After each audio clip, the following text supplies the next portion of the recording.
सदोष मतदार याद्यांवर निवडणुका नकोत। मंत्री हसन मुश्रीफ यांनी महायुतीला घरचा आहेर दिलेला आहे। महाविकास आघाडीच्या मोर्चाआधी मुश्रीफांनी हे मोठं वक्तव्य केलेलं आहे।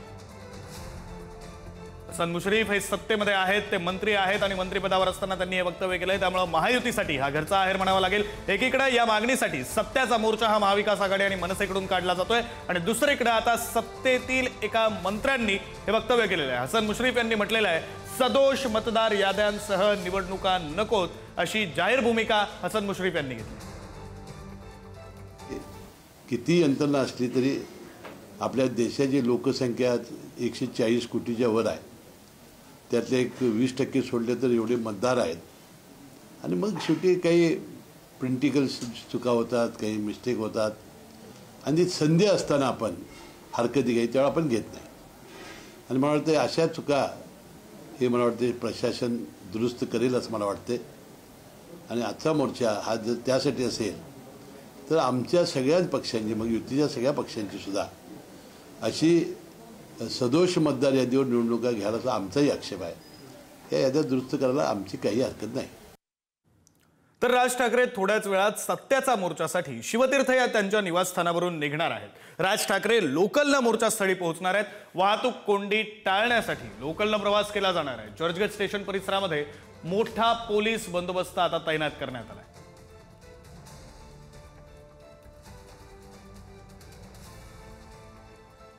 मतचोरीच्या मुद्द्यावर विरोधक आज रस्त्यावर उतरत आहेत। मनसे अध्यक्ष राज ठाकरे, उद्धव ठाकरे स्वतः रस्त्यावर उतरत आहेत। आपल्यासोबत मनसेचे पालघरचे पदाधिकारी आहेत। त्यांनी कशा पद्धतीने आज एक देखावा जो आहे तो तयार केलाय आणि तुलसी जोशी आपल्यासोबत आहेत। काय सांगाल, नेमकं काय सांगायचं आज या सरकारला? एकच सांगायचं आहे की सन्माननीय राजसाहेबांनी जो एक मुद्दा उचललेला आहे त्या चोर सरकारला मला एकच सांगायचं आहे की तुम्ही सुधरा आता तरी आणि ज्या याद्या तुम्ही ज्या बोगस याद्या केल्यात त्याच्यात दुरुस्ती आणा। जर दुरुस्ती न आणल्या तर ही जनता महाराष्ट्रातली रस्त्यावर उतरणार आहे आणि ही आग आहे दिल्लीपर्यंत जाणार आहे। मग त्यांना कोणी मायकाला विझू शकणार नाही, कारण का हे दोन्ही ठाकरे बंधू एकत्र आहेत आणि दोन्ही ठाकरे बंधूमध्ये जे काय ताकद आहे ना ती यांना दिसणार आहे। आजच्या मोर्चाच्या संध्याकाळी दोन्ही ठाकरेंचे काय आदेश निघतात त्या आदेशावर अख्खं महाराष्ट्र पेटणार आहे हे नक्कीच आम्हाला वाटतंय।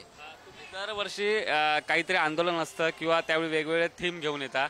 आज खरं तर पालघरवरून तुम्ही आला, सकाळी आम्ही तुमचे व्हिडिओ पाहिलेले आहेत। आज नेमकं काय सांगायचंय मतदारांना, नेमकं काय काय नेमकं मतदारांना हे सांगायचं आहे की मतदार स्वतः कंटाळलेले आहेत का आम्ही कोणाला मत दिलं आणि गेलं कुठे मत, आणि जे निवडून आलेत ते पण घरात बसून लपून राहिलेले होते। त्यांनी स्वतः फटाके नाही फोडले, गुलाल उधळले नाही आणि जे जे जे जे निवडून यायचे होते त्यांना या लोकांनी बोगस मतदारांनी या मतचोरांनी काय केलेलं आहे, लोकशाहीचा गळा चिरलेला आहे आणि यांना धडा आम्ही शिकवल्याशिवाय राहणार नाही आणि यांना यांची जागा दाखवू। यांनी आताच आपल्या अविनाश दादा गजानन काळे यांनी उघडकीस आणलेलं शौचालयामध्ये ऍड्रेस आलेला, म्हणजे महाराष्ट्रातल्या जनतेला कळून चुकलेलं आहे की बोगस सरकार आलेलं आणि यांना राजसाहेब, सन्माननीय राजसाहेबच वटणीवर आणू शकतात, बाकी कोणाच्या मध्ये ताकद नाही। दोन्ही ठाकरे बंधूच एकत्र आणू शकतात। कॅमेरा पर्सन सुरेश सावंत, सुशांत सावंत, पुढारी न्यूज, मुंबई। मला त्याची माहिती नाहीये, परंतु मोर्चा हा पूर्ण ताकदीने होईल। सर्व पक्षाचे नेते तिकडे असतील, सर्व पक्षाचे ताकदीने कार्यकर्ते तिकडे आलेले असतील। स्वतः राजसाहेब ठाकरे जसं त्या कोणीतरी विचारलं त्याप्रमाणे स्वतः ते लोकलनी प्रवास करणार आहे। त्यामुळे नागरिकांमध्ये उत्साह आहे, सामान्य नागरिक या मोर्चामध्ये असतील आणि तुम्हाला दिसेल अतिभव्य असा मोर्चा असेल आणि तो मोर्चा हा पुन्हा सांगतो हा आयोगाने या मोर्चानी जागा व्हावं आणि योग्य ती कारवाई त्यांनी करावी।